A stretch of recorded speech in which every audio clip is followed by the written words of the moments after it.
Welcome to the second episode of the Anabolic Enquiry with Mr. Connor Walsh. Had great feedback from the first one. Did you get some good feedback? Yeah, certainly did. I had a good fun too. I found I found that like a lot of people really liked the content, which was fantastic, but I also got some really good feedback on our stories. Just being like, bro, like that's the same story that I had. And I find it interesting because I'm not really one to overshare on social media. Like I'm not really a big like sappy like, oh, this is where I came from. This is what's happened in my life. This is why we do fucking strength sports. Do you know what I mean? Like Yep. everyone's got a fucking something, right? But it's always interesting when you share sort of like some of that young stuff. Like people do resonate with it, hey? Yeah, I got plenty of stories we can share at later Yeah. times, that's for sure. Yeah, so do I. I mean, we are both land in strength sports for a reason, right? Like you're gonna be For sure. some level of fucked up to get under a fucking 400 kilo squat or a fucking 500 kilo yoke, yeah? Um, Definitely. Definitely. Today, for the nerds and the people who are very interested in anabolic enhancement and like optimization for strength sports, I think strength sports in particular, because there's a lot of content out there, right? For supplementation, anabolic enhancement, etc., etc. A lot of it is geared towards bodybuilding, do you find? Yeah, for sure. Like Definitely. and I see tier lists and I see all sorts of stuff, but nothing really hits the mark for strength sports, like strength athletes and power athletes, right? So for the nerds watching, today's going to delve into a little bit more of the drug side of stuff. And I'm really excited because obviously I'm in your client chat. I'm really excited to get towards like the non-umbrellaed supplementation. So like the ancillary drugs, just because Yeah, there's so sweet. many fun ones. But before we get to that, I feel like we need to do our due diligence. And I think that the best place to start off with is, can you talk to us a little bit about, and having done a little bit of stuff myself, the idea of the family tree, right? So, and I know Broderick and stuff talks about this when you're creating a shopping list of your cycle. You talk about the three primary families that those drugs or that those mainly like anabolic steroid drugs come from, right? Can you talk to us about like those three primary families? Yep. So you've got, well, originally all steroids are a derivative of testosterone in some form or another. Yep. You then have a family of steroids which are derived off the 5 alpha reduced form of testosterone. So DHT, and then another family which is the 19-nor or nandrolone derived forms of testosterone. Um, the DHT is quite a small change. There's just an enzyme called 5 alpha reductase, which removes, I believe it's a carbon molecule from the fifth ring of the testosterone molecule, and adds, I believe, a hydrogen molecule in its place. I'm not a chemistry nerd by any means, so this is not going to be super complicated. Still a meathead, yeah. Um, Obviously, it changes the characteristics of these drugs slightly, but at the end of the day, they are still all androgen or androgen-based drugs with predominantly having their impact on the androgen receptor. And that's one thing where straight off the bat, I personally don't actually think there's really any synergy from stacking testosterone, a DHT, and a 19-nor. Okay, so that's Um, super interesting because a lot of the content that's put out there is, to get the most out of your stack, you want to shop from the testosterone, then you want to shop from the DHT, and then you might add a 19 nor, right? So the idea is that you kind of shop from the different lanes, so there's not as much crossover, right? They're working from different anabolic pathways, is sometimes what it's explained as. yeah, so that's where I sort of disagree. The way I more look at it is different subsets of testosterone tend to have different characteristics. Hmm. And then obviously you can pick the drugs based on the characteristics you're looking for. Hmm. At the end of the day, all of the drugs are still androgens. They're still having the main impact on the androgen receptor. It's not Hmm. like there's some 19 or testosterone receptor, some DHT receptor, some testosterone. So, what it's all just the same receptor that Same they have receptor. the Mm. majority of impact on. Um, Interesting. yeah, so I feel like when we're talking about synergies, you're probably looking at more like an androgen pathway and then a growth hormone IGF pathway. I don't necessarily think you're actually getting a compounding benefit from stacking these multiple Sure. androgens, Yeah. but more Again, so, the anabolic obviously, androgenic steroid is received at the same receptor. So regardless of, like, from a synergy standpoint, is it not saturation so much to speak at that receptor, but like they're acting on the same pathway at the endpoint anyway? yeah, correct. Now, obviously, there's like different binding affinities and stuff. So how basically tight the androgen will stay bound to the androgen receptor. Drugs with a higher binding affinity require kind of less milligram and less frequency to have the same kind of profound impact. Yeah.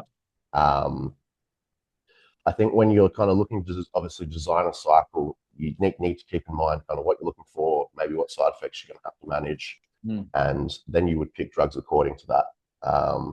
So, like, obviously, DHTs tend to have some anti-estrogenic properties. Yeah. Again, I don't think it's necessarily that you're getting synergy from stacking a testosterone and DHT together, for example, but obviously using a DHT with a testosterone allows you to, in most cases, control estrogen or at least limit the additional amount of aromatizing compounds added. Sure. So you're able to kind of mix and match compounds based off what they're doing for you to get an end result, rather than just arbitrarily saying 119 nor one DHT and one testosterone. Yeah. I will say more often than not, if it is a 3-compound cycle, I would personally go with a testosterone, a DHT, and a 19 nor, but not necessarily for the synergy, just because they tend to have slightly different characteristics that you can get benefits from each. Yeah, you're looking at the characteristic side of stuff, and it just so happens that those characteristics from each family may be beneficial all put together. If you're Correct, only yeah, sure. choosing three, right? If that's what you need, though, like, Yeah, obviously, if let's say, just a crude example, you've got a strong man who is just fucking strong as, has absolutely no issues with neural drive, but they burn out, they don't have the oxygen delivering capacity. Maybe they don't need anything that's highly androgenic. Maybe they need some of those drugs that are just pushing up red blood cell count to improve oxygen capacity. So in that case, maybe you don't stack multiple drugs. Maybe the 2 testosterone columns with like a testosterone and equipoise is what you go for. Yep. Yeah, for sure. That's exactly what I was about to say. The test when you're talking about that, right? So Yeah. let's crack in. So I'm going to start with the testosterone family, and we're going to talk about some of those characteristics so people can sort of understand, or just have like a very easy reference point to understand. And I'm going to do some typing and stuff, because at the end of this, we may post some of this onto the YouTube or something, so people do have a reference. I might like tidy it up a little bit. But we're going to talk about those compounds that do fall under the testosterone family, and then talk about the characteristics that you may be adding them into your cycle for, some of these side effects that you may be looking at, are there upper thresholds, et cetera, with a whole bunch of those compounds. So, I mean, the first one, the most, I guess, the staple one, the one that kind of everyone starts with is testosterone and anthate, right? So, testosterone and anthate, a little bit of background. Yep. So testosterone as a whole is kind of a parent hormone of all your steroids. Testosterone is both able to be 5-alpha reduced and aromatized, so it can convert to both DHT and estrogen downstream. So it's kind of taking care of all of those baseline kind of androgenic and estrogenic functions. Obviously, it's quite a good anabolic. It's, when you look at anabolic androgenic ratios, obviously everything is referred back to in relation to testosterone. Testosterone is a 1-to-1 anabolic to androgenic ratio, which is, in rat studies, the anabolic ratio is how much, I can't remember which muscle it is, but one of the muscles off the rat grew. And then the androgenic ratio is the amount of hypertrophy that, or is determined by the amount of hypertrophy that occurred to the prostate. Honestly, it's nothing super special. Obviously, So there test is isn't some, best. look, it's, I'm indifferent. I don't think any compound is necessarily No, best. of Obviously, course. Yeah. if you look at it from one way, it's probably the most necessary compound. Sure. Like, there are ways you can go without it, but I think most people are going to be 99% of best the time, it's served going to with be the base, testosterone, right? for sure. Yeah, it's definitely not the most potent androgen. It's definitely not the most potent anabolic. It's certainly not the most potent in terms of upregulating kind of the acetylcholine system for improved neural drive and muscle contraction.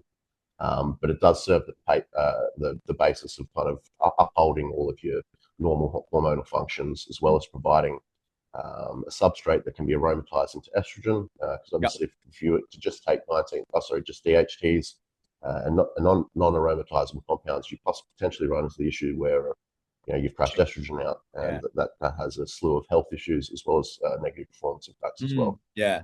I think that's something that just like as a sidetrack, people forget. Like everyone's like, oh, my estradiol's coming up, or like, oh, my estrogen's high, my estrogen's high. It's like you can't fucking bomb it either. Do you know what I mean? Like Yeah, people just think like low balancing estrogen act. is the fucking goal. And it's like, no, you can't just take a whole bunch of AI and just bomb your estrogen because you won't function well either. Like both ends of that spectrum need to be addressed, right? It's a balancing act between everything, right? I think that's really just an important side note that for people to understand because they testosterone.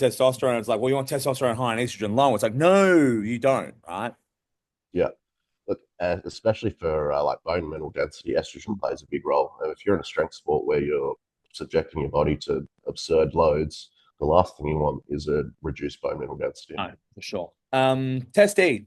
I mean, we could probably we'll talk about these other testosterones in a second. We could probably lump a lot of this together from like the attributes, et cetera, just different like half-lives, but desired attributes and effects for strength athletes. Again, I think the majority of testosterone's role, and look, as we spoke about in the last episode, I'm not like a super low testosterone guy either. I still Yeah. think that testosterone can be used at modest doses relatively safely without too many side effects. But yeah, the main function of testosterone that I'm looking at in most cycle is just kind of baseline function, just normal Mm. hormonal day-to-day function. Obviously, in super physiological doses, it certainly does have some upregulation on kind of acetylcholine system and neural drive. It obviously does improve recovery. Yeah. Um, Obviously, that estrogen production is important for stuff like IGF-1 production as Yeah. well. But yeah, it's not really the drug that I'm usually bringing in for a job. Mm. It's just generally it's the drug that's there because we need testosterone there. But if someone was going to take one drug for those desired effects, it would be like, so you're like, okay, cool. Well, we're just going to take one drug. You're going to take testosterone, like increased Does a recovery. bit of everything. Yeah, a bit of everything, Testosterone does a right? bit of everything. It does nothing super well, Yeah, but it covers everything to some degree. from a performance standpoint, right? Cool. Yeah. Um, Key side effects that people would look out for if they're taking testosterone. Number one, especially if it's by itself, is probably going to be excess aromatization. Especially if you're someone who tends to be on the higher body fat, Yeah, kind of generally just less metabolically fit, you tend to have a little higher level of aromatization. yeah. Um, Most of these side effects are at least somewhat correlated with the aromatization, but increases in water retention and blood Mm. pressure going to be pretty big with testosterone for most people. Again, Yeah, most of that comes back down to the aromatization and controlling aromatase to a point where it is obviously not crashing your estrogen, but not letting it run kind of too wild. Mm. Um, yeah, the main side effects are going to be kind of around the aromatization side of Do the you find that a lot of testosterone. people get those side effects like the blood pressure or water retention with like a like TRT dose if they're taking TRT? We talked about a lot TRT last week a lot, and I have had a client who was administered or prescribed TRT, and I did note like significant like water retention at like 150 milligrams per week, like fucking like 5 kilos. Do you know what I Mm. mean? And they took it out to test it, and they did drop water, like drop weight very quickly. Yeah, look, there's genetic differences to kind of the way everyone's Mm. renin-angiotensin aldosterone system works. Some people are a lot more sensitive to exogenous hormones with manipulations in that Yeah, RAS system. Obviously, that has a big impact on blood pressure as well as the fluid retention side of things, both kind of interrelated. yeah, of So yeah, there is definitely going to be some genetic polymorphisms within course. certain individuals, which just kind of exacerbate those impacts on the RAS system, which yeah, Mm. are going to lead to increases in water retention, which then is going to have a knock-on effect and have an increase in blood pressure. Yeah. Uh, Blood work consideration. So someone's taking testosterone and they're just taking testosterone by itself. It's their first cycle, or they're like I was gonna say fucking pussy. But like if they've just taken testosterone or they just don't do anything else, right? Like they they train for strength, they enjoy training, but like they're just taking testosterone, right? And that's all they really have an interest in taking. Is there, when they're on cycle or off cycle, is there any key considerations that you think they should be looking for in their blood work? Look, obviously, you still want to be checking all of your health Yeah. markers, kidneys, liver, a whole lot. Yeah, especially dosing dependent. Like obviously, if you're getting up in 1,000+ milligram range, you're almost definitely going to see some skewing of blood work, Yeah. even though it is bioidentical hormone. Mhm. Um, Again, as far as if we're talking about blood work that is relative to testosterone and kind of less so to others, again, it comes down to the aromatase side of things. Um, You will still see some lipid derangements, quite likely, especially as you start going more into the super physiological range. Should be less of an impact in kind of testosterone replacement therapy ranges. But it does definitely change lipid metabolism. You'll often see LDL come up a little bit, and almost always you'll see HDL come down. Um, Personally, I'm not super concerned about a lowered HDL. The literature at the moment seems to suggest that HDL has a lot less to do with kind of mortality outcomes Thing. in relation to like ApoB and LDL. Yeah. Obviously, don't really want to see it super crashed, but No. it's not something I get alarmed about if Yeah. I'm looking at a performance enhancing drug user's blood work. And that's something that is going to be pretty universal Yeah. across all steroids, particularly orals. Um, you could, some people may be worth looking for something like a DHT level, especially if they're just using it as a replacement to ensure that there is Mm. enough dihydrotestosterone conversion occurring, Yeah. as DHT is very important for sexual function and other day-to-day hormonal impacts. It's Yeah. a lot more of a selective androgen than testosterone, Yeah. and has a lot more specific action on target tissue. So if you're an individual that has a low amount of 5-alpha reductase, which is the enzyme which converts the testosterone from testosterone into DHT, it's possible that you could run into issues of suboptimal DHT levels, which can have predominantly sexual side effects if you're talking about developed individuals, but as well as cognitive side effects as well. So Yeah. that may be something worth checking. So like a Um, lower DHT sort of leading to maybe libido problems. yep, Yeah. even like cognition and drive issues as well. Libido, yep, and cognition. Yep. Uh, But yeah, look, as far as blood work, it's really going to be. I would still suggest testing your entire range of health markers on testosterone. and I guess like when you're talking about this as well, it's like, well, you might test your blood work and you might not see anything of noteworthy anomaly, but you might find that libido is down or your cognition is down, right? So it's always important to sort of know, like, it's very hard because it takes a long time to learn this, but it's really important to know your body and know how it feels and be able to pick up these things when you're using drugs and just know the profiles of the drugs and know what to be looking out for if those things happen. So it's important to know, like, okay, cool, my libido isn't doing great. I'm only taking testosterone, or I'm having trouble like cognitively like switching on or drive, like getting some fucking drive into sessions or life or whatever. Knowing that this is something that might happen is one of those important things to be on the lookout for, be able to identify early if you don't have someone else to do so. Yeah, definitely. Yeah.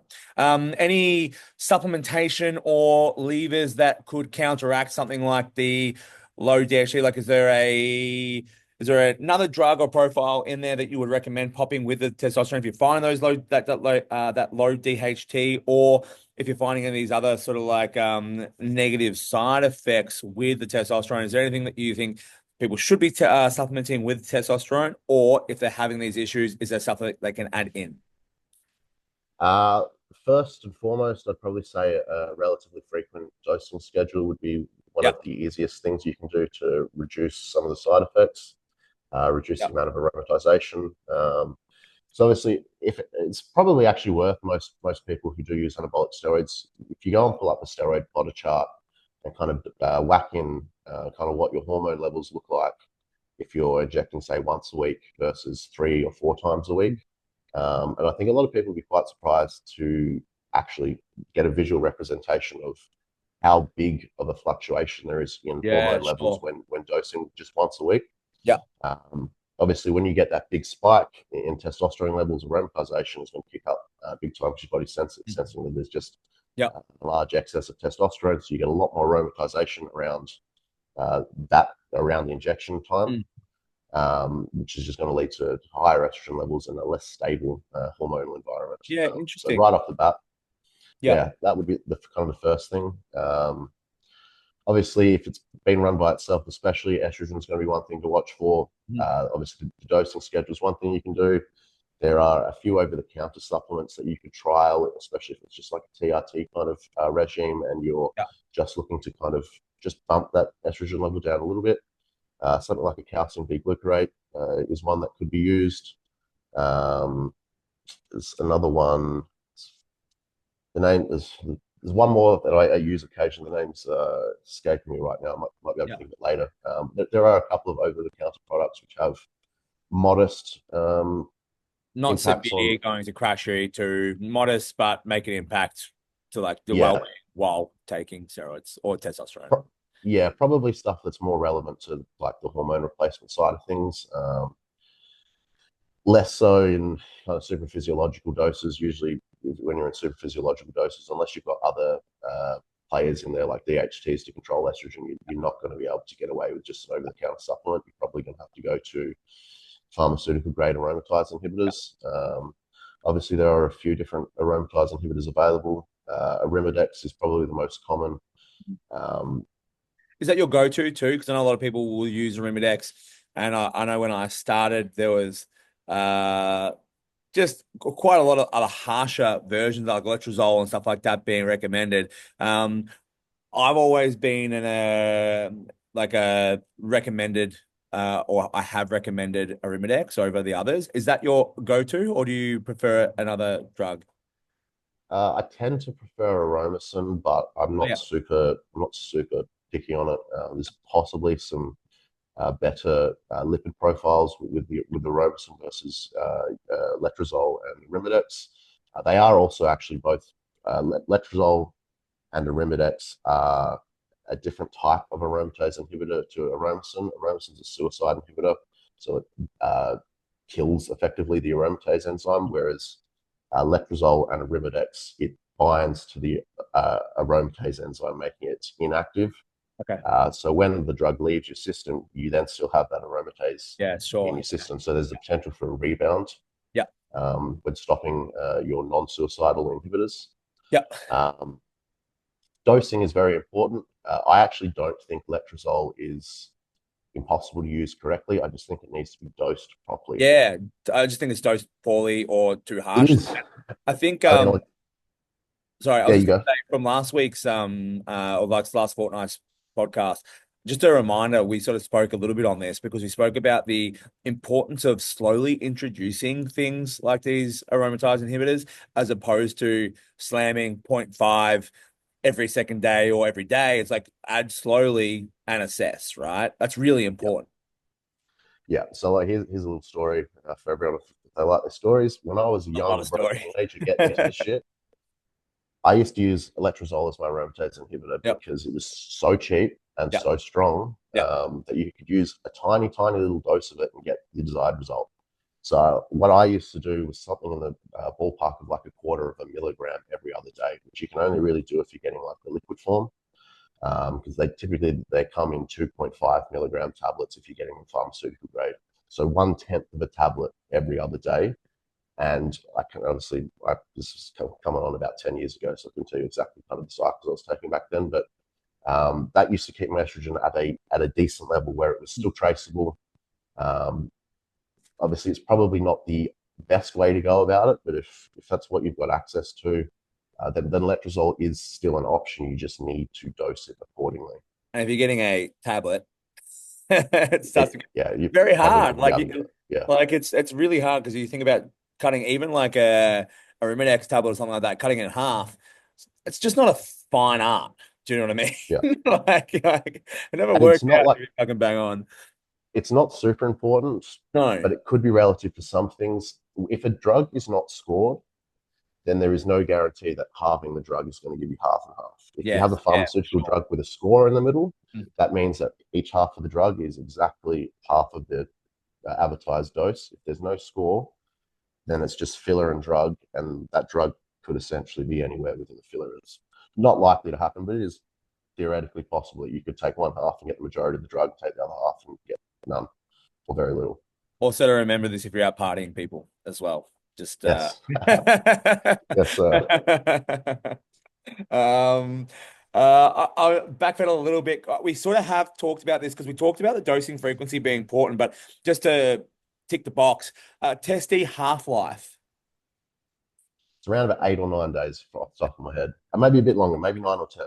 Yeah. So it's long enough where people like go, okay, cool, I can inject every 7 days, right? Like that's fine. Or But don't. doctors are every 2 or 3 weeks. Yeah, and it's like don't do that.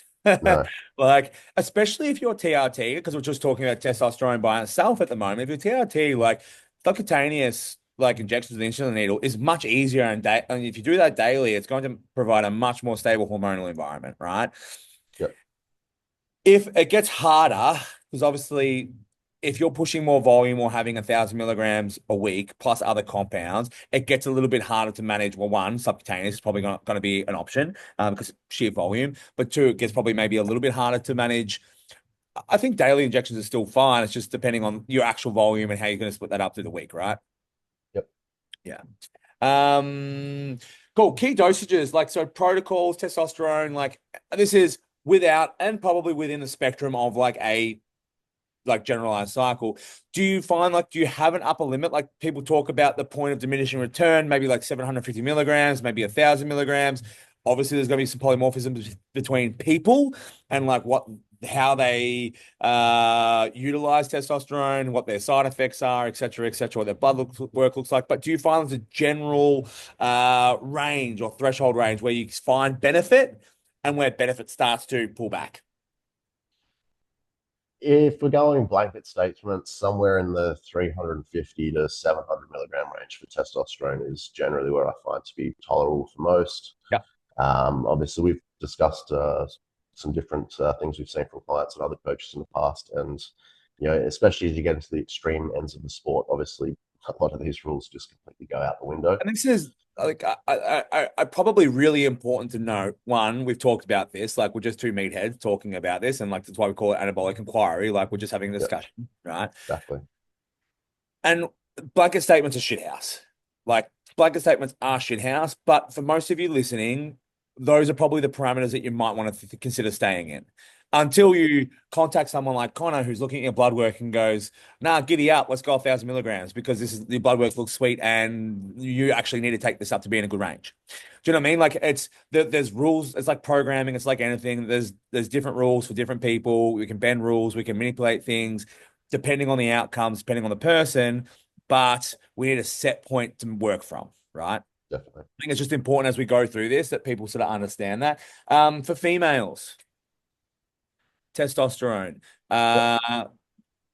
like a very similar, so a threshold of diminishing returns, or like maybe for females, point of maybe point of diminishing returns, but also maybe point of no return. Do you know what I mean? From a like virilization standpoint, also important to understand because I think that's a big concern for females, right? Yep. Yeah, I do think testosterone for females has a point of no return. Yep. Look, in theory, if it was the only thing that you could get your hand on and you didn't care about virilization, go for your life with testosterone. It's not a problem. But typically, beyond maybe slightly above super physiological for a female, I just don't think that you're getting any benefit from the testosterone that you couldn't get a better benefit from another drug with a lower Yep. side effect profile. Yep. If it was, as I said, if it was all you had access to and you didn't care about the virilization side effects, you could obviously make a lot of progress with testosterone only. Yep. But we just have access to better options now. So a range of females listening to this that you think is like kind of like a rough guide, like that 3 milligrams per week to upper limit. Probably 10, maybe 14 at the absolute. Yep. 14 is the highest I've personally gone with a female. So would you say 3 would be the lower threshold? Yeah, about 3 milligrams. Yep. Possibly, look, if they're a really, really, really small female, you could possibly even go lower, even like two and a half. Yeah, for sure. Yeah. And Yeah, that like those small adjustments are Like it's female. It's like female bench. You're Yeah, allowed to micro plates, right? You're allowed to yeah, make a zero yeah, point 0.5 adjustment to that weekly, right? yeah. And I feel like we sort of talked a little bit about this with drug synergies, like key things to consider or key drugs that you would maybe link this with. But we'll probably pass that on the testosterone side of stuff because obviously testosterone is going to be the base for most of that anyway. And we sort of talked about those synergies a little bit. Now, do you think there are merits for like certain drugs having synergies or affinities for each other and creating a greater result? Before we move on, whether we scrap that sort of like column? Yeah, look, possibly. Maybe sort of for a greater result, but I think more so on the side effect profile side of things. Mm. Look, if you have a drug that has an extremely high binding affinity stacked with a drug that has a very low binding affinity, it's likely that the drug with a lower binding affinity is going to spend a lot of time circulating and a lot less time bound. Yeah. So then you have the potential for non-target tissues potentially to be having the Yeah, androgen cool. receptor Yeah. activated. I would possibly hypothesize that to be one of the reasons why some people can run trenbolone, but only when they keep their testosterone lower or other anabolics Uh-huh. lower. And then when they Yeah. take greater amounts of other anabolics, which trenbolone has a very high binding affinity for the androgen receptor. I believe it's the highest binding affinity of all common Okay. steroids. So when stacked with other drugs, the trenbolone tends to kind of take favoritism Yep. over the position on the androgen receptor. So you're going to have a tendency to have more free floating androgens in serum, as I said, then potentially interacting with non-target tissue. Yeah, interesting. Um, test sip or test sipionate, all the fucking same, right? And we could probably agree, like, it was probably not too much as we roll through this because we're going to go through kind of like those key testosterone options, right? I think more so from this, like, half-life is a bit longer, right?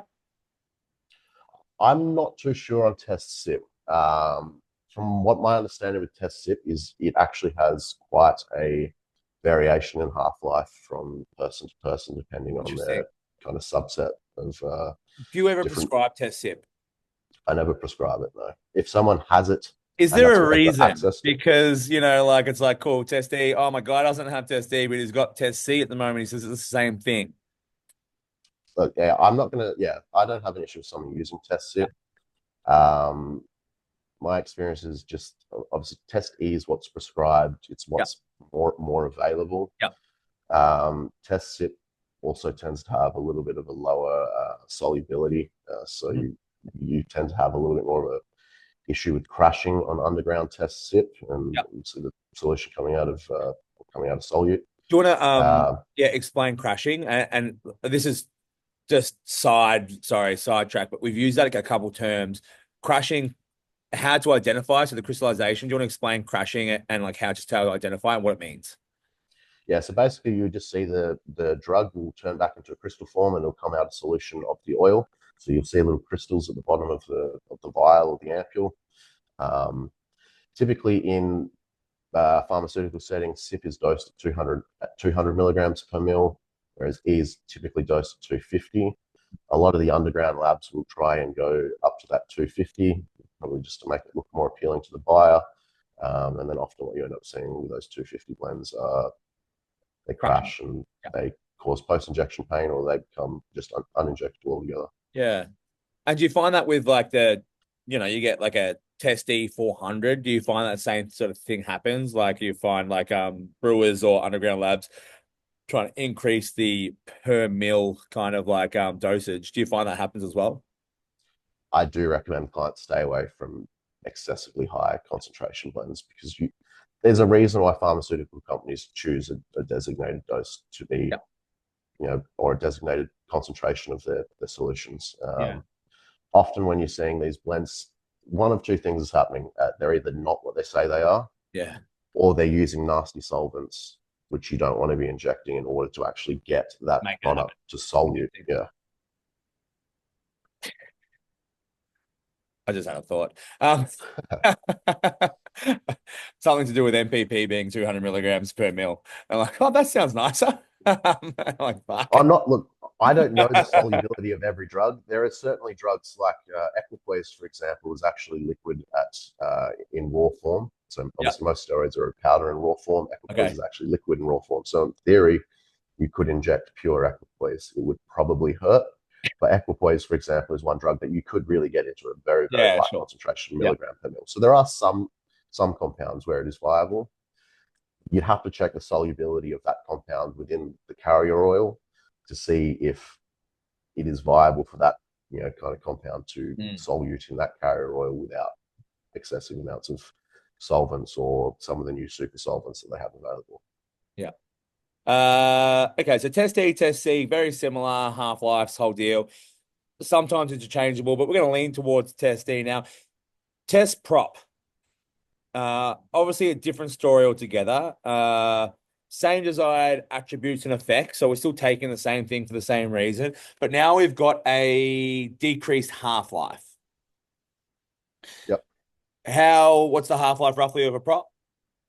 I think 3 or 4 days. Yep. I And in don't terms use of prop frequency that you would recommend, like daily?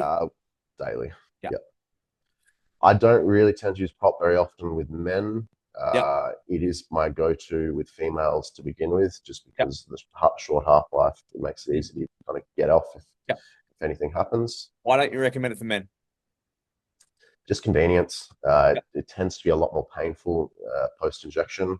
Mm-hmm. It's generally dosed at 100 milligrams per mil, so you end up usually injecting more than if you were using a long ester. Yep. And just less stable. Mm-hmm. Honestly, more than anything, it's a convenience issue. Really, if you've got a good source, you're injecting frequently, you could run prop with zero issues. It's just Yep. I don't Volume, really it's a lot see of much benefit. injections. Yeah. Yeah. Uh, I've used it with a couple of men who have TRT uh, obligations where they have to be back at a certain level within a certain period of time for their doctor to tick Yep. off boxes for them. Sure. Yep. In which case, it can be a handy compound for that Yep. kind of last couple of weeks to extend the cycle as long as you can up until that blood draw and then Yeah, sure. manipulate the levels. Yep. But otherwise, I don't see a huge need for it. And then probably, I mean, there is decanate, which is sometimes used for like TRT. I would say no. Do you know what I mean? Like it's like longer time. It's the same thing. We want to keep a relatively stable hormone environment. Like, so we're kind of saying test D is kind of the ideal for most men in most circumstances, right? Yeah. Look, even decanate's not too bad. I don't really like the blends. So Sustanon, which is typically Which is propionate, about what I'm going, yeah, phenylpropionate. sure. Which is Yeah, what I I'll was let you. cursing at. Sustanon is the next one, Yeah, let's right? go. Yeah. Yeah. So Sustanon is So typically, in pharmaceutical terms, it is a propionate, a phenylpropionate, an isocarpurate, and a decanate ester. In at a certain underground percentage of terms, each, right? and a certain percentage of each. Yeah, I can't remember the ratio off the top of my head. Uh-huh.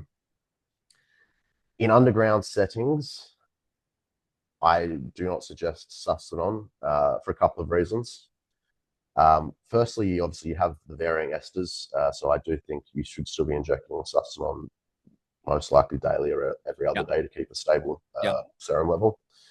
Secondly, if you're paying the same for your Sustanon as you're paying for your Test E, it's probably not Sustanon or it has been made incorrectly because there are different heating points for each of the esters within the Sustanon. So if whoever is making the products combines all of the different ester forms in raw form into the oil and then makes the oil in one batch, they're effectively burning some of the esters in order to get the higher heating point esters into solution. Yeah. So you're most likely damaging, I don't know which ones are the lower kind of heating points, which ones are the high points, but some of them will be getting damaged in order to get the higher heating points in solution. So what they need to do it correctly is they actually should be making a test probe, test phenylprobe, a test isocarpurate, a test decanate, and then combining. Yeah. No one's which is doing that, obviously bro. no one's doing that. So if you're paying a lot more for your Sustanon, then maybe. Yeah. But if you're paying the same for your Sustanon as you're paying for your Test D, I highly doubt that your Sustanon is Sustanon or it's high quality anyway. And I certainly hope that no one is as dumb as I was when I was younger, like in my early 20s. But like I used Sustanon a lot, and a lot of it was like Yeah, but like I can do it every second day, and it gives me that like longer ester, but it gives me that like short ester to like like I feel did the stronger the same. next day. It's like you're not stronger the next day. Like just keep it consistent, keep it steady. It's like Yeah. the prop, like shooting at 2 grams of fucking prop the day before. Like, is that really gonna have that much of any? Like, there's better tools for a job, right? Look, another story. I have Yeah, please, actually yeah. the one time I have used prop was it's my first big comp back, and I just there was no suspension around, and I Yeah, wanted some suspension, so I loaded a gram of prop, and I made a last minute decision to come up a weight yeah. class because there was someone else jumping in that I wanted to go head to head with and weight class up. Um, so I did like a gram of prop in the last. I didn't do it all the day before. It was like I can't remember exactly how I did it, but it was a full vial effectively across kind of the last 4-ish days leading into the comp. Yeah. Wasn't the best comp, so probably won't say how good that No, was, but yeah. it wasn't too bad either. Yeah, I mean, like I've done similar, like not that quite to that same extent, but like I've gone like in like young 20s, like oh well, like yeah, if I slam this for like 2 days before the comp, like that's definitely going to help my performance. I'll be stronger immediately, right? Anyway, do you want to talk to us about while we're on this, because you just mentioned it as well, like 'cause I didn't have it in there, is test suspension. So desired desired attributes and effects. For that one, for the most part, obviously there's kind of other situations to it, but for the most part, it's just acute. Yeah, It's kind of same kind of placement as you'd use for an oral, yeah, just potentially with less lipid and liver health derangements. yeah. But yeah, I wouldn't almost always I wouldn't be using testosterone for anything other than just acute androgenic increase to drive up kind of the acetylcholine side of things, increase aggression and increase muscle contraction force as well. So really, you're taking it for an acute increase in aggression and neural force production, right? Or to beat a drug test. Otherwise, it's really about the only two applications for it. Yeah. Yeah, sick. Um, any side effects? Like you're not going to take it frequently, right? Like it's not like like I'm taking this all the time. It's usually like a pre-session sort of deal. Yeah. Because it is a very rapid rise in testosterone in the system, you can run into those same issues that we were talking about earlier in the episode, where you get that big spike of testosterone and you have the Like large increase aromatization in spike. aroma. Mhm. Exactly. So Yeah. you would have to uh, be mindful of kind of the estrogen potential of suspension when adding it into a cycle. Like if you're already kind of teetering on that top end of what's comfortable for you estrogen wise, the test suspension may push it over the top. What kind of frequency And would you put that suspend? Like how would you? Is there a timeline that you would use it over? And would you say there's relative frequency that you would top out on that with? as needs basis. Yeah.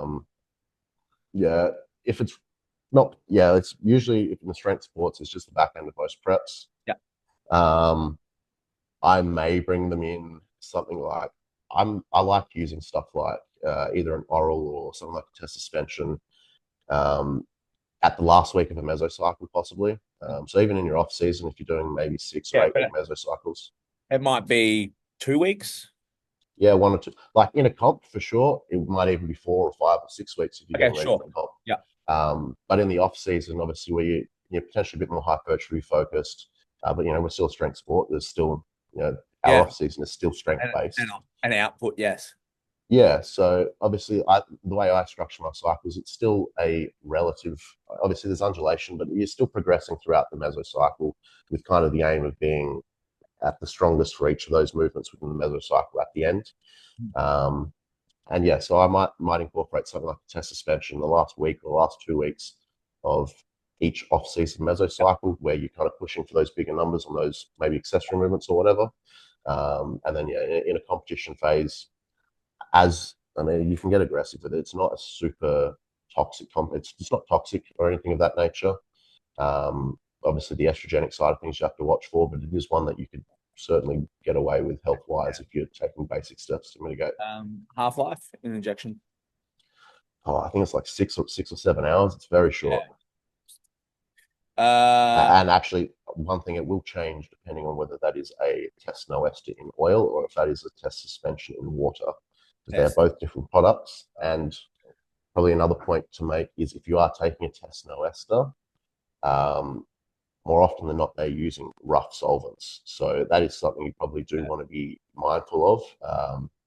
If your testosterone no ester is something that has glycol or glycol or some of these solvents that have quite strong acute inflammatory effects, then the health detriment of well, it's not really test suspension, it's the solvent that's causing health detriment, but there may still be some health detriment there from that product. So it is something to consider. Yeah. And then like blood work considerations would just be most like an E2 estradiol kind of thing, like those like sharp increases of aromatization, seeing that like play out in the blood work. And would you specifically run like an AI if you're going to run that just as a like safeguard, or would you just like kind of as see how it goes? Again, it would still be to see how it goes. Personally, I have done like kind of microdosing AIs around those acute aromatizable Kind of makes compounds. sense. Like if you know you're going to put it in something that's going to spike it up pretty hard, pretty frequently, or like daily in those last sessions, maybe Yep, putting a small dose every second day or something like that to like mitigate that or get on the forefront of it. yep, exactly. And then key dosages of protocols. Like if you're going to run that into like a competition for a strength athlete, or like the back end of a meso block for a like hypertrophy based bodybuilding athlete, do you have like a generalized like pre-session or daily threshold of dosage for that? For most people, I would say 50 to 100 milligrams is a sweet Yeah. spot, but anywhere from kind of 30 to 200 um, is a viable dose. I mean, even higher for some people on comp day could be considered. And for a female, I'm assuming like you wouldn't run it nearly that I high. w- I wouldn't. I Yeah. wouldn't. Yeah. I know some coaches do. Um, Comp day use, possibly. Seems like a very easy way to run up the total test for the week, Yeah, right? Yeah. definitely.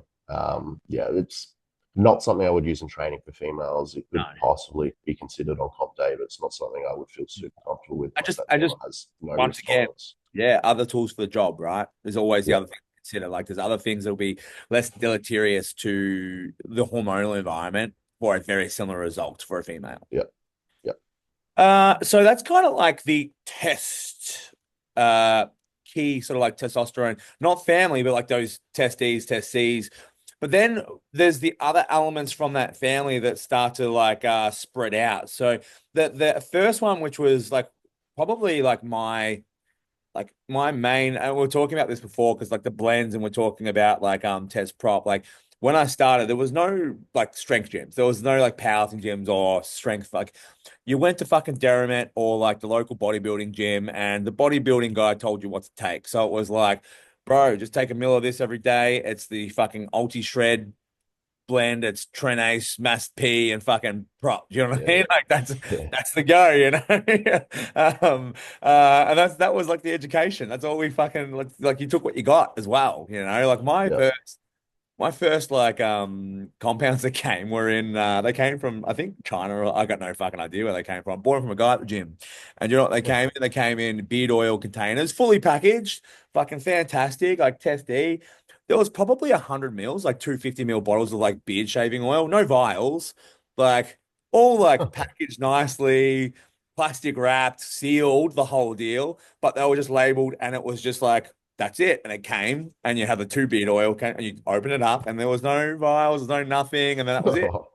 Yeah, sweet. Yeah, yeah, Like just different, and very different now, right? Very, very different. But like that was kind of like back then, like 10 years ago. That's like there wasn't the knowledge, and like I didn't know what the fuck I was doing. Like I'm just talking to the guys, and they're telling me what they're getting it for me, you know? no, my first cycle was someone's leftovers from his missus who said he couldn't take shit anymore, so he had to get rid of it. So that Yeah, was what I ended up buying for my first cycle. And like so the next one is equipoise or Boldenone, right? Which was definitely like one of those early like Sustanon and Boldenone was one of those key two compounds that were probably like a staple for a few years for me actually when I was like younger. Talk to me about equipoise or Boldenone, a bit of history about that, and then we'll talk about desired attributes that you're going to see. So, like, obviously, it's a testosterone family, but we're going to Yep, see some of those. Now we're going to get more into probably the characteristics. Like now we talk about shopping. The testosterone is the base, right? But now we start shopping around characteristics. yep. Yep. So equipoise, derivative of testosterone, it is both 5-hour reducible and aromatizable. So it can be reduced into another fairly popular now steroid or former steroid called dihydroboldenone. Um, DHB. correct. Yep. Hmm. It can also aromatize. However, the estrogenic properties are quite different from one person to the next, and quite highly debated online. In a lot of people, it actually has an anti-estrogenic effect. Actually, I wouldn't say in a lot of people. In some people, it has an anti-estrogenic Yeah, I effect. see this as well. Like you can put it in there to mitigate. Like people talk about mastron and stuff like that, but also quite a lot in the forum stuff. People talk about EQ doing this too, right? Yeah, yeah. So it definitely can for a subset of people. I don't see it with a huge amount. I also don't use EQ with a ton of people either. Yeah. Um, Why but is yeah, that? Out of curiosity. um, obviously in powerlifting, the kind of the oxygen demand of the sport's not quite as high as it is for strongman. Yeah. Um,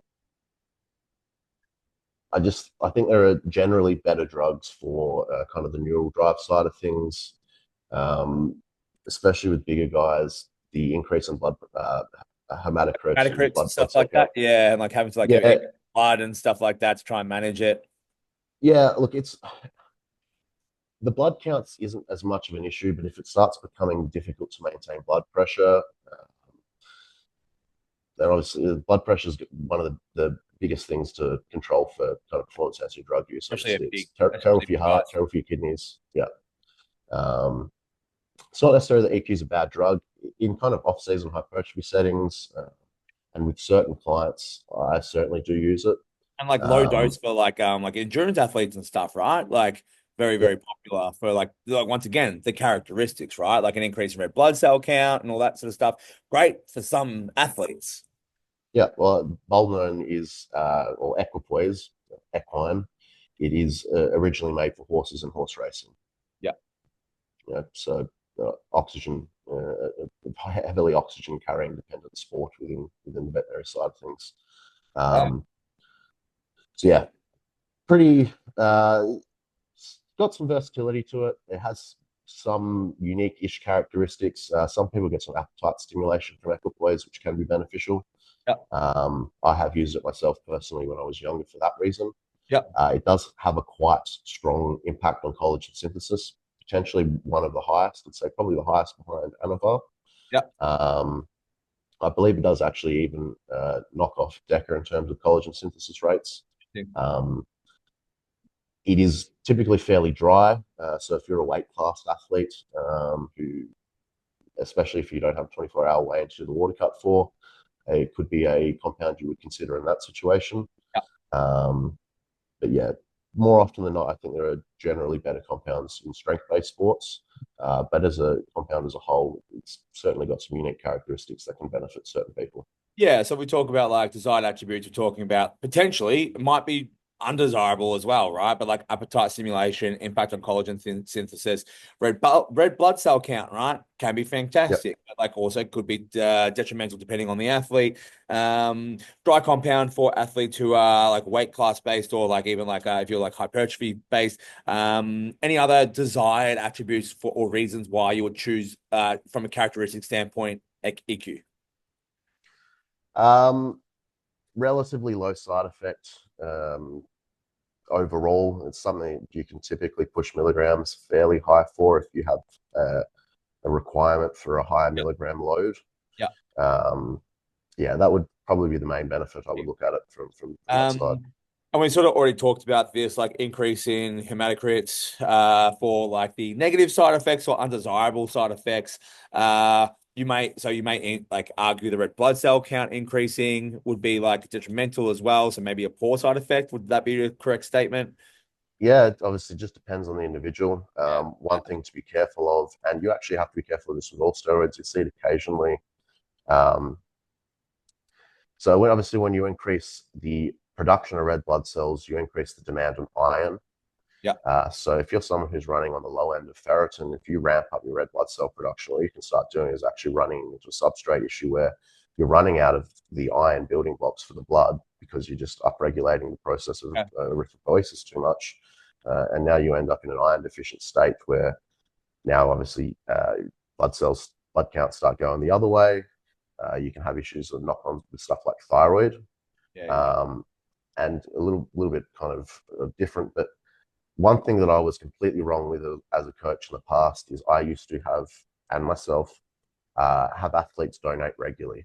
Yeah. Thinking that it was the correct thing to do for health, Yeah. to kind of lower hematocrit, keep blood pressure, all Yeah. that stuff.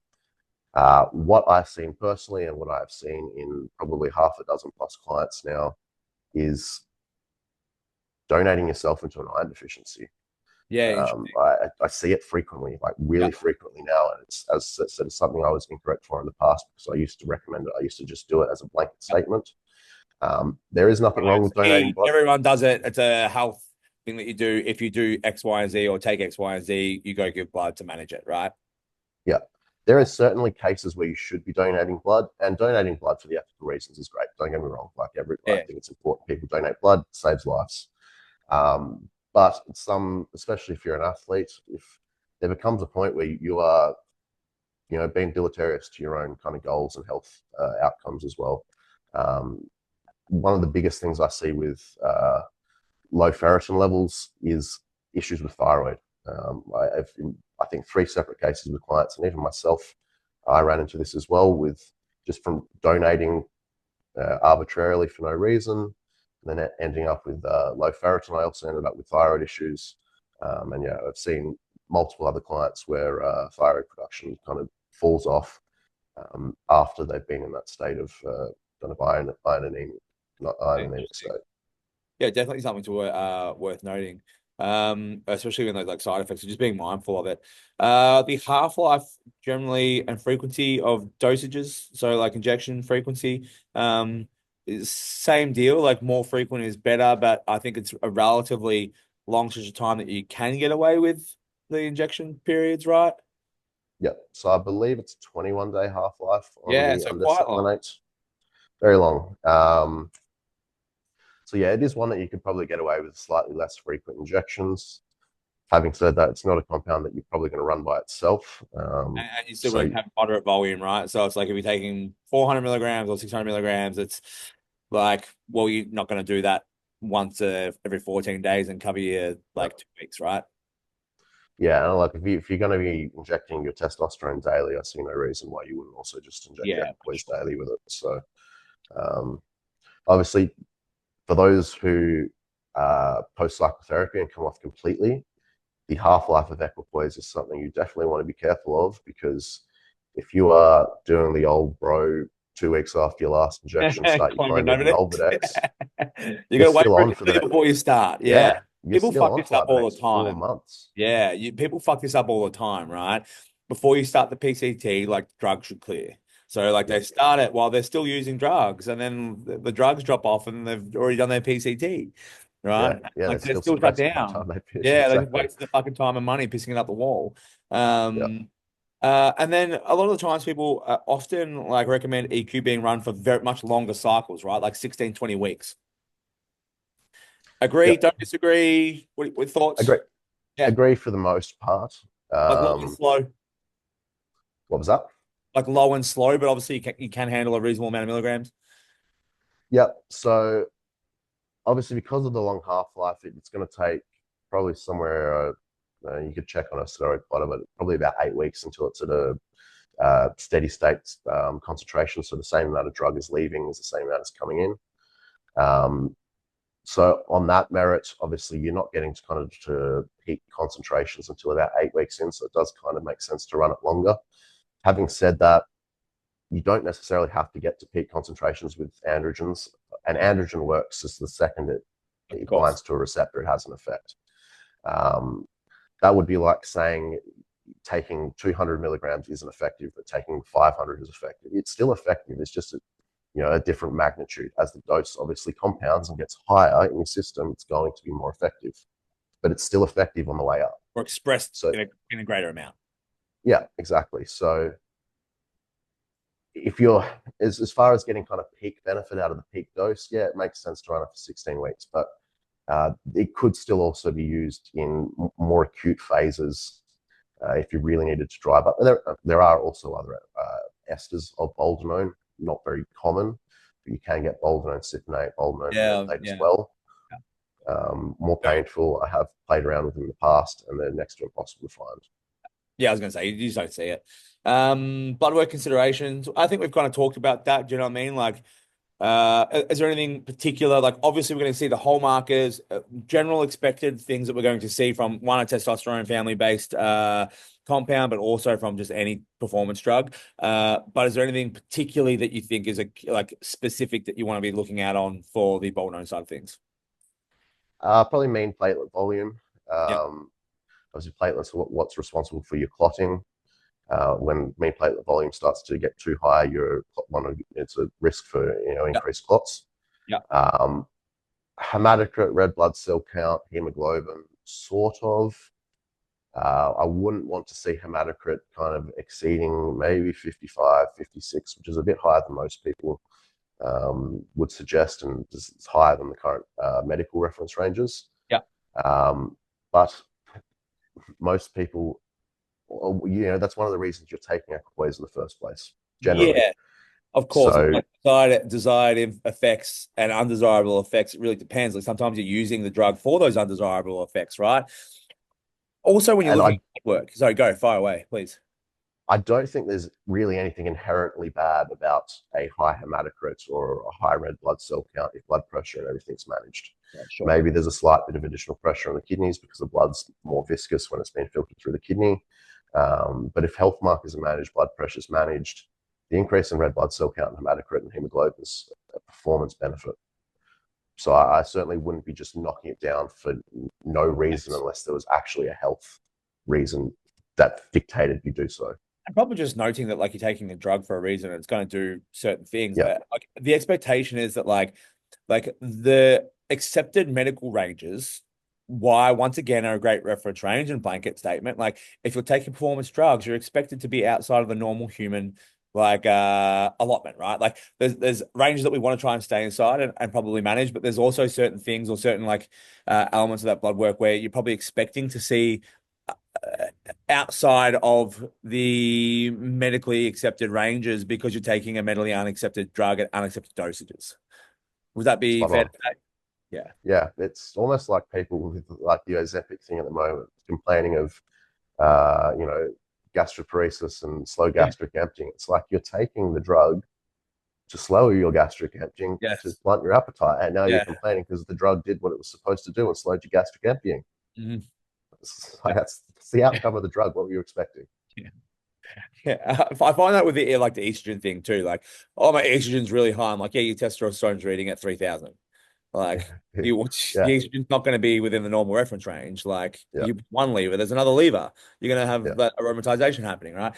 Anyway, key dosages for Boldenone. Like you said, like upper limit Uh, high, right? So like, where's our like threshold here? Lower limit, upper limit. for men, 200 to 300 milligrams is about where I'd say the lower end is, depending on the reasoning.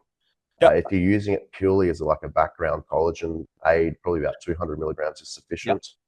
Kind of in that 300 plus is where See some of I those look again. benefits and other characteristics start to shine through.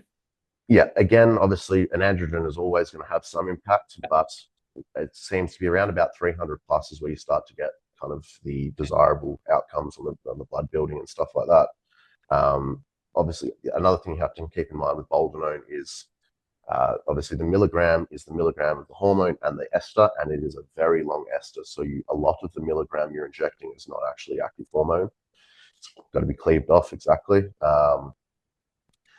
I think it's about 60%. So Mm. if you're taking 300 milligrams, or say 200 milligrams is what, 240. Yeah. So if you're taking 400 milligrams, it's about 240 roughly Yeah. milligrams of actual hormone that you're injecting. Um, for men, look up to about 1,000 milligrams. It's not something I would push up to regularly, especially in strength sports, just And because again, that's when you'd want to be looking at those key like blood work considerations just to manage those if you're like going to push it up that much. But probably the benefit to like pushing Boldenone up to 1,000 milligrams for strength athletes is like once again, better I would tools for say the job. I'd say the only application would possibly be in an off-season setting where strength expression isn't the primary focus. Cool. Yeah. Females. Very rarely used. Yeah. Um, it's certainly not a compound that I would be looking at very often. It can be used. 50-ish milligrams is kind of my normal upper range. Yeah. Um, again, the females that are kind of diving into these compounds, typically they're going to have an altered risk profile to your standard female. Yeah, sure. The female that's saying, what about Boldenone, is probably not the female that's hell bent on maintaining a 100%. Yeah, You know, yeah, it's yeah. just, like, that's the thing that with females, everything comes down to what's your risk, like Yeah, where are you at with risk profile? 100%. And how much, like, I know females who compete who don't give a fuck. They're Yeah, like, I've had a kid, I'm fucking 40, I'm ready to fucking go. Like, I don't give a yeah, fuck. Like, and that's great. I'm all for it. Like, fucking power to you.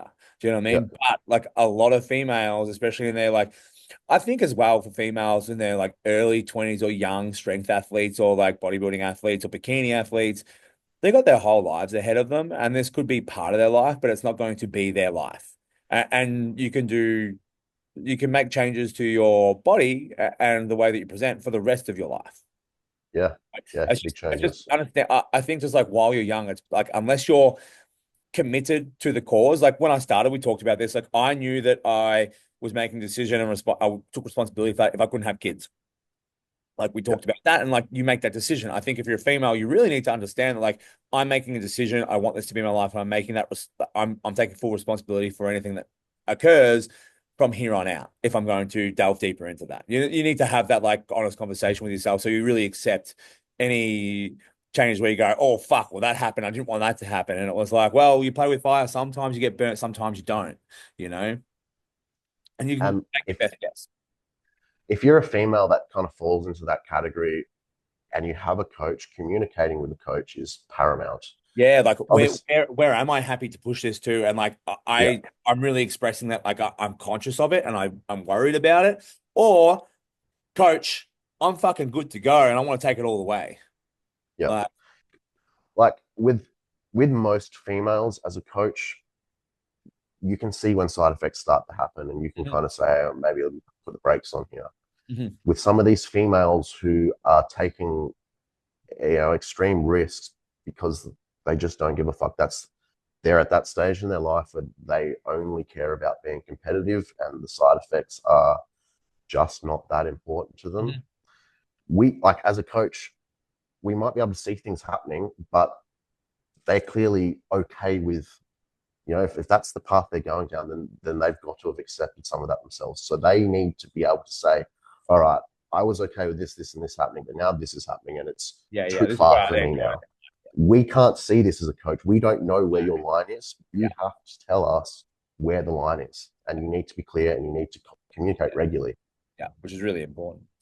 We're gonna get into some fun ones. I'm gonna start with the last three that I've got in the testosterone family are orals. The Yep. first one I feel is like you know what? I never have really heard of it until not too long ago. I'm talking to some international strongman athletes. And the first one's Turinabol. And I wouldn't have really like thought about it, but the way they talked about it just from like a cardiovascular component was quite interesting, right? So I've never personally, I don't have any experience with it, but Turinabol coming under the testosterone family is the first oral steroid. Give us a little bit of a background. Yeah. So typically it was a more athletic focused compound when it was produced. Big in the Olympics, lots of pops Yeah, originally, right? exactly. When it first came. Definitely. Definitely a lot less common on the underground scene. It's something I do have a bit of experience with. It is relatively mild in comparison to other orals in Yeah. terms of toxicity, but probably still a little bit more than something like an Anavar. Um, whilst it is a testosterone group, I'm I'm not 100%. I believe it can aromatize, but I don't believe there is much of an estrogenic side effect from it. Don't quote me on that. Yeah. Um, for the most part, it's Anavar-ish like would be the best way to describe it. Yeah. Then, obviously being a compound that was specifically designed more for athletes, there may be some benefits in like kind of acute power, and as you mentioned, like the cardiovascular performance side of things. But I just don't have enough experience with the compound to make any definitive statements on So benefits that it may have over others. best understanding around desired effects, like why people would take Turinabol, would be that like maybe those two, like acute power and like cardiovascular performance outcomes. Yep, And then like, relatively dry. yeah, So obviously in the athletic side of things, most of those yeah, guys are very body weight dependent. If you're a sprinter, yeah, you're not going to be taking D-bol or something that's going to put a bunch of yeah, water on you. yeah, and change of So morphology too, right? Like too much. yeah, Yeah. exactly. Yep. Um, Side effects pretty chill. So like you said, like Anavar, it's like lower benefits, lower costs though, right? Same Yep. like with most of these drugs, like the lower the costs, probably the lower the acute benefit as well, right? Similar side effects we could probably expect to other testosterone based compounds, just like the aromatization, but probably less so anyway. Yeah, I don't actually think that the aromatization side of things with Turinabol is as big of a concern. Yeah, sure. Again, I just don't have enough. I've never put a client on it. Yeah. I've only got my personal experience with Turinabol. I've never seen any client blood work. I don't have any other people's experiences with it, so it's not something I'm Something going you to would be. yeah, Yeah, making it's statements on. Something you yeah. would be taking daily or just pre-session? For strength-based sports, I would be taking a pre-session. I personally think that's the best way to use Yeah. all of these acute drugs. Yeah. But in other applications, you could be warranted to take it a little bit more Blood, stable. blood work considerations in your experience when you were taking it, did you see anything that was abnormal or see anything that like you'd want to keep an eye on acutely from that would be different to other drugs? When I was taking it, I was a young, dumb teenager, and my blood work was shit across the board because I was just, a teenager. I know, fucking Um, exactly. Obviously, it's a methylated compound. Yeah. It has a degree of Liver. liver toxicity. Yeah. Yeah. Um, Lipid profiles generally something that's going to be a little bit harsher on. Yeah. But yeah, for the most part, just your pretty standard oral steroid in terms of risk profiles. Key dosages for men. The 30 to maybe 100 milligrams on the top end. Again, prefacing, some of my oral doses will sound high, but I will never dose orals daily. Yeah, so it's like making it So up what? over the 7 days or something like that. Like if Yeah, you're taking 350 milligrams of like anadrol a week, you take 50 milligrams a day versus like you're taking 400 milligrams, but 100 milligrams 4 times a week for before sessions. It's exactly. That's exactly how I would do it. Yep. Yep. key dosages for females, probably like on the lower side, similar to like an Anavar, would you say, like 2.5 to 10 milligrams, something like that? Yeah, I probably would stay away Good. from it for Yeah, females. I just don't think the juice is worth the squeeze. It great. That's a can good be way to say it. used. It was used in females back in the Olympics, and there was some pretty significant virilization that was seen in those Yeah, females. interesting. Yeah. I actually like it was interesting about the Turinabol because I heard about it through some strongman athletes when I was overseas. And then I heard about it through like podcasts talking about the Olympics and stuff like that and how to look into it. It was yeah, quite interesting. The next one, which is everyone's fucking favorite first one if you're a gym bro, which is the Dianabol. Yep. Like I've never. I don't know. I assume maybe you have, like when you were younger or something like that, or like maybe more bodybuilding based, but I certainly have never delved into the Dianabol thing. Desired attributes and effects of why is someone taking Dianabol? Um, in strength-related sports, there could be some application around wanting the bloat. Yep. Obviously, it's converts into a form of methyl estradiol, which is extremely Yep. potent. Um, it's not it's not chemically identical to normal estradiol. It is a methylated version, which tends to have even more of an impact on the estrogen receptor than standardized estrogen does. Um, Obviously, because it does convert to estrogen and it is a testosterone base, it theoretically can be used as the testosterone base of a cycle. So I you hear would this, like people suggest who that. take like the footy guys when I was younger, like it was Yeah, like I got some Dianabol and they're just taking fucking Dianabol as their like as their cycle. Like that was it. They just took yeah, Dianabol, right? So yeah. obviously massive shutdown. Is that like a something that they should because like you hear like Anavar cycle only, you hear Dianabol cycle only. Like is that something that people can consider or is that just a really dumb fucking thing? Look, it could be considered. I would say the considerations around oral only cycles would be more for drug tested athletes. Cool. If you're not willing to inject, you probably just, and you're in the untested side of things where you don't have to kind of dance around tests, then if you're not willing to inject, it's probably not the right sport for you. And you're not going to have a long, sustainable career if you're only taking orals. Take Dianabol every fucking 12 weeks. Um, uh, like from a generalized standpoint, like Dianabol in terms of like positive or like reasons to take, right? Like what are the key like quite anabolic, like tissue, like in terms of like building tissue, like what are the key reasons why we would consider it? Again, look, some people still have a very strong strength response from it. Yeah, I'm not sure if it's directly just bloat related or if yeah, there's a strong interplay in that acetylcholine system. yeah. It's not a drug I'd use commonly, but I've had a few athletes where they're just like, man, D-bol is Yeah, they the love it. shit. It's People is what like, makes me yeah. strong.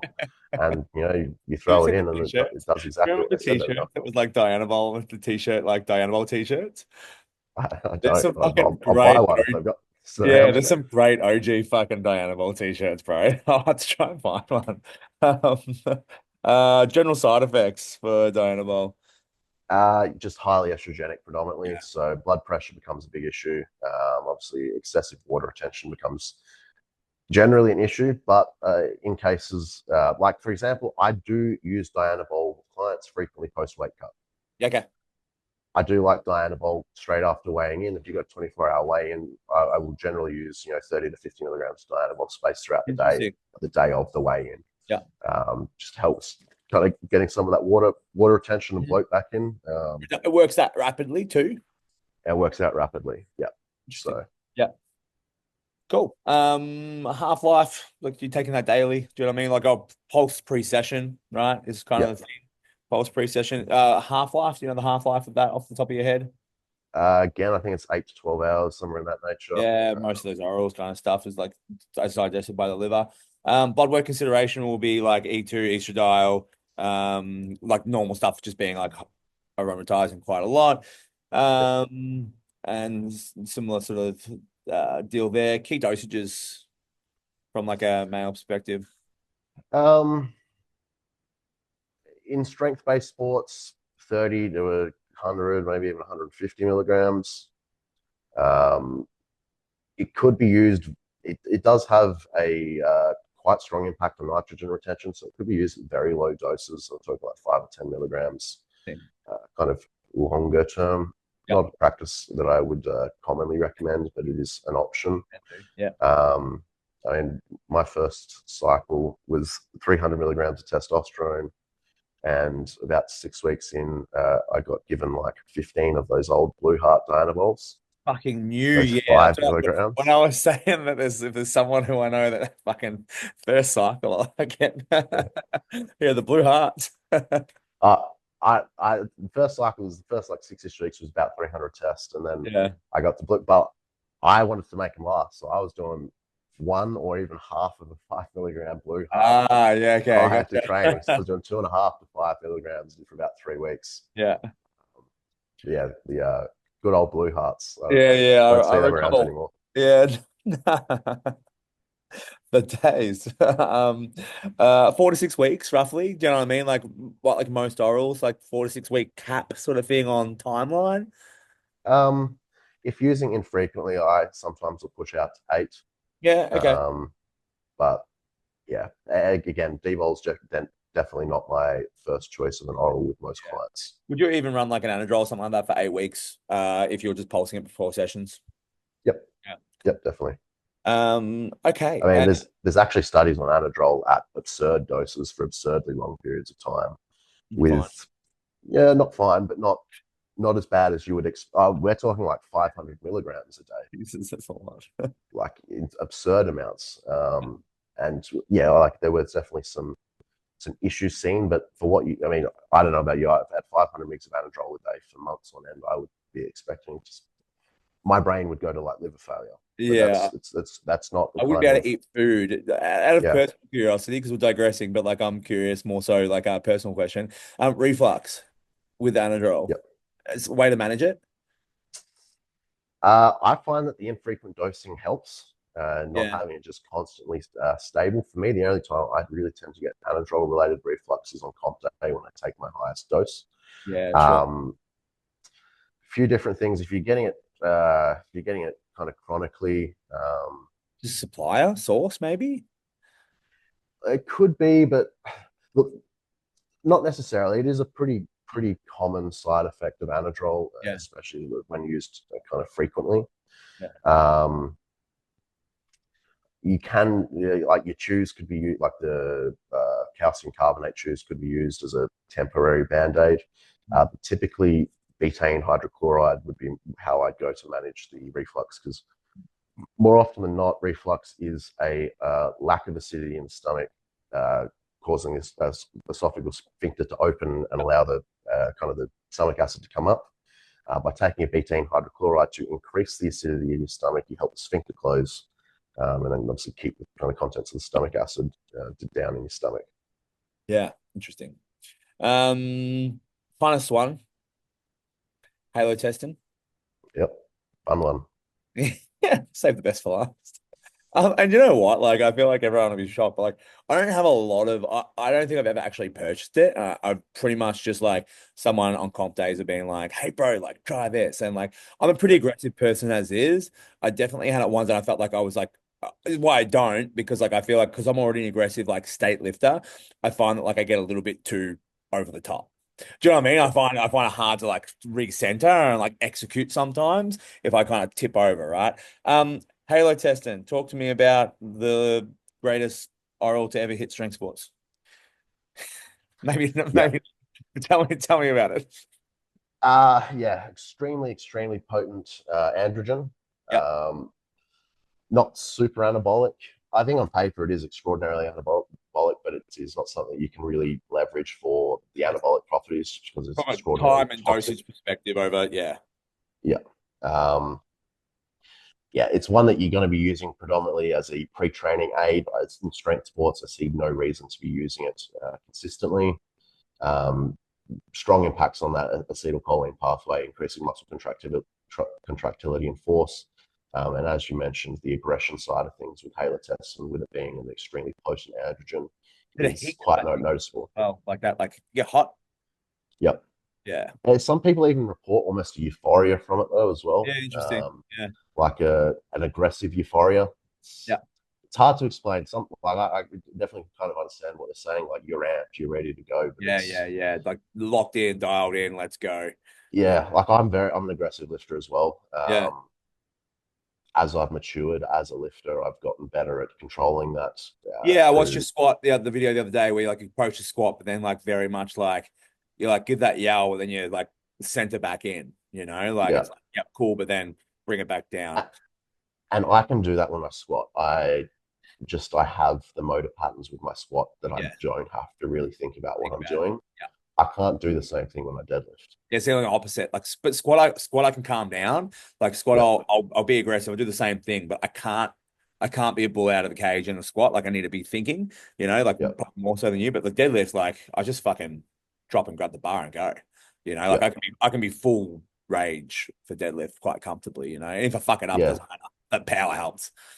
yeah, yeah. So with bench press and deadlift for me, I still need to have enough Yeah, kind of mental presence to be yeah, able to think about what I'm and doing. Whereas execute. in squat, I just get on the bar and move the weight. Fucking squat's wild.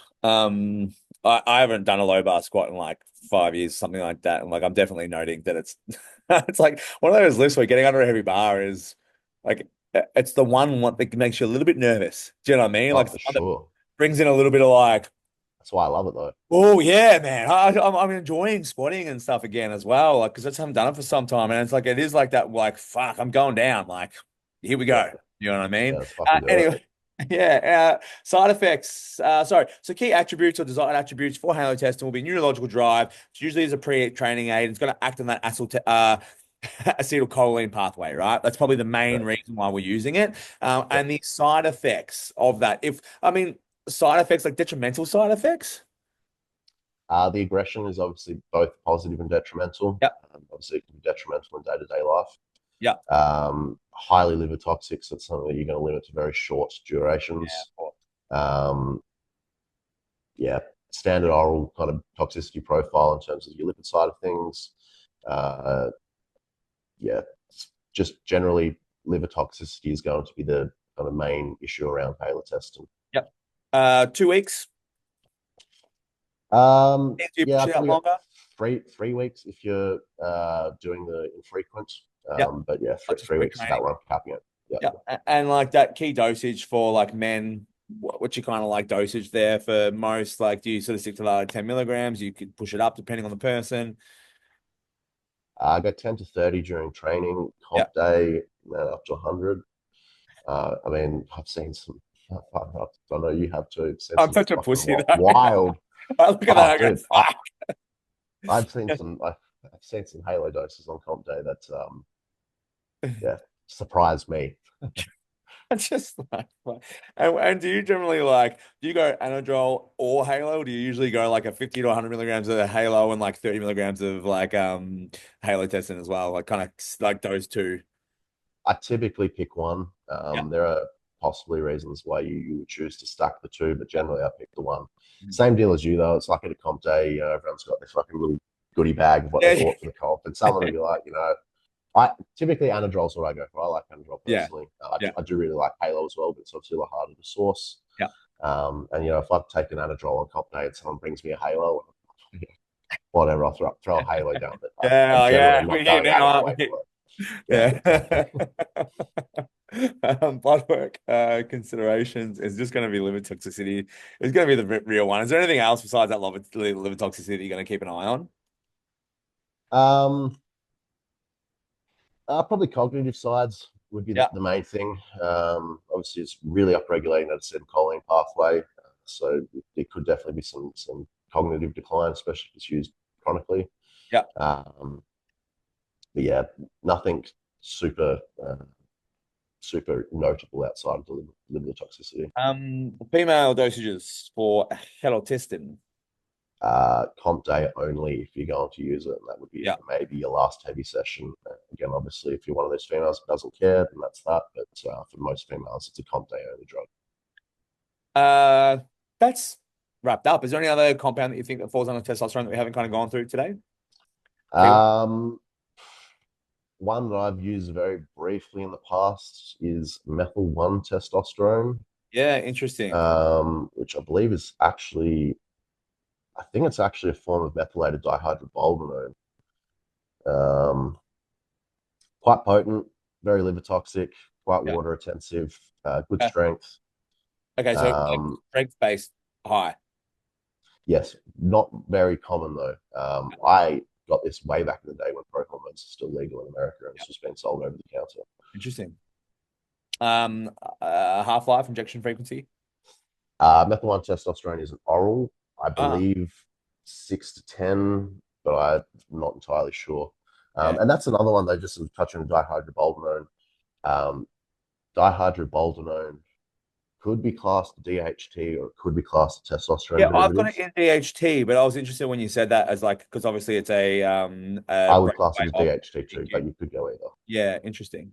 One thing I didn't put in here, probably more so like in the side effects column that I probably wanted to touch on because I was thinking about it during Boldenone because I see this happen a lot on gosh, I see this a lot on forums, and it kind of comes up with DECA, it comes up with EQ, obviously trend, but like the equipoise, I'm just backpedaling a little bit because you'll get that on like the Halotestin too, because it's talking about mood and aggression, the EQ and the mood thing, right? Yeah. So I see that a lot in forums with like DECA comes up, EQ comes up, and like obviously, and we'll talk about like Trembolone and stuff when we get to the other classes, but the mood thing with EQ, do you think that's highly related to the person's estrogen, and dependent on the particular person and how that works with them with estrogen, like if it's dropping their estrogen or not? Or do you think there's another element there that's uh impacting mood, paranoia, all those sorts of things? I think it definitely estrogen would make sense. Honestly, I wouldn't be able to tell you exactly what the mechanism of action is behind it. It's just a person. Like Yeah, sometimes, honestly, that's what I would say. yeah. The people I see that have issues with equipoise are people that are already anxious people. Yeah.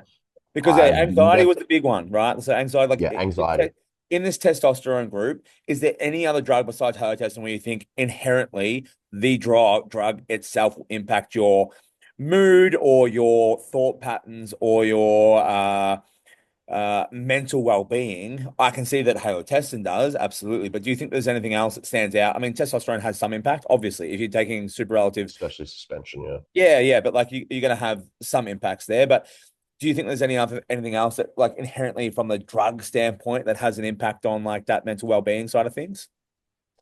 Yeah. Honestly, I wouldn't be able to tell you any mechanisms of action or really kind of even begin to dive into it. But equipoise, I have seen with multiple Yeah, clients yeah, cause anxiety issues.